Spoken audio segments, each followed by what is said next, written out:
Welcome back to the workshop, Handyman. We are going to see if we can do a quick little blade change on my Geo 513, my Grizzly bandsaw. Let's see if we can show you what we have to do. First thing we're going to do, this one here is just a dull blade, so we're going to take and open that on up, and we'll open the bottom up. And we take note that our tension and all on this one is about a 5.5, something like that, and that's how you're going to have that set. On the back side, there's a big arm back here that you got to release so that we can move this, which just drops that whole pulley, as you can see, drops down. We'll pull our little plug out of this, and from there, open that door up all the way. We should be able to take this and slide it off of that, out of that hole, out of that one, and you take the blade very gently. You can wear gloves. Probably would not be a bad idea. And then you take it on out. Keep track of your blade. Your teeth go down on this side. So when you get the old one off, what you'll want to do to roll it back up is you take it in your hands and you just simply spin it around like that and pick it back up, and that puts it in a nice tight little bundle for you, and that one will be ready for the trash. So we'll take that one, throw it out.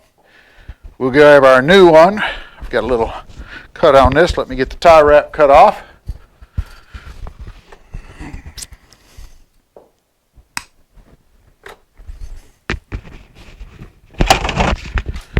All right, once the tie wrap is off, like I say, be careful with this thing because the new one's going to be very sharp.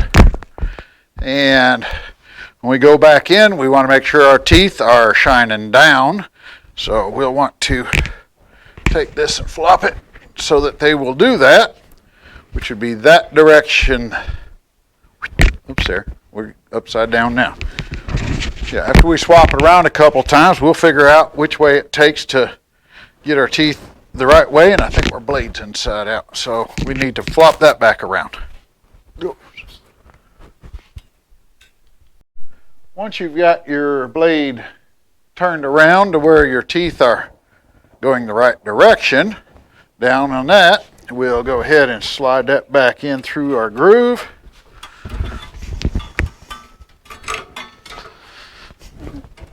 And get it through that. You spin it around, and the worst part of this is probably getting it into this little groove in the back right here, so you can get it lined back up to go to your pulleys.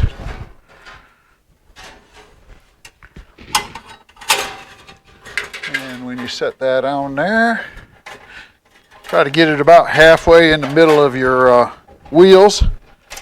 There we go.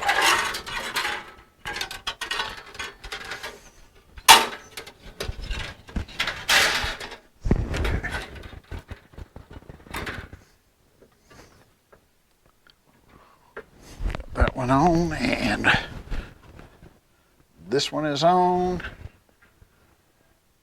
and make sure that that sits where it's supposed to between your guides, and then you can go ahead and bring your lever back down and lock it in. I should show you the back of the lever probably. That would be, on this particular machine, is this lever here. It just swings around. That's what tightens it and loosens it. So once you get it to that point, then you're ready to make sure we were about the same amount of tension on that as we had before, and just slowly spin that by hand.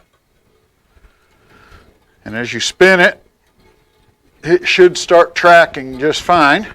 Make sure it's sitting about halfway of your wheel there, halfway of your wheel there. That's got that part of it. And then your other guides down in here, we'll go ahead and verify those, but you want to make sure that they're hitting on your rollers the way you have it, and depending on what your setup is down in there, we'll determine exactly how you have to go back and adjust this. We'll go ahead and make sure that all my stops and everything are still where they need to be. adjust them as needed, and that's all there is to changing a blade on a bandsaw. It's a pretty quick, easy job. And we'll be back at another project shortly. Hope it was helpful.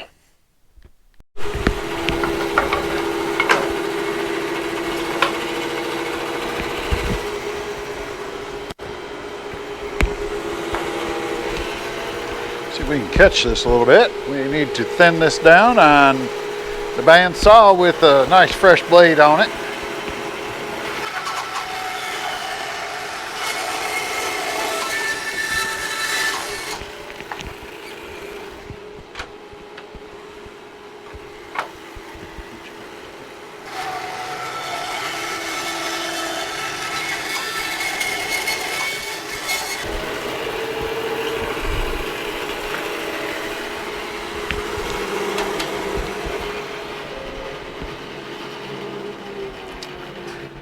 And that's how we cross-cut a nice clean piece of wood for the next project. Appreciate you checking it out. Please like, subscribe, and any comments are always welcome. And we'll see you on the next project.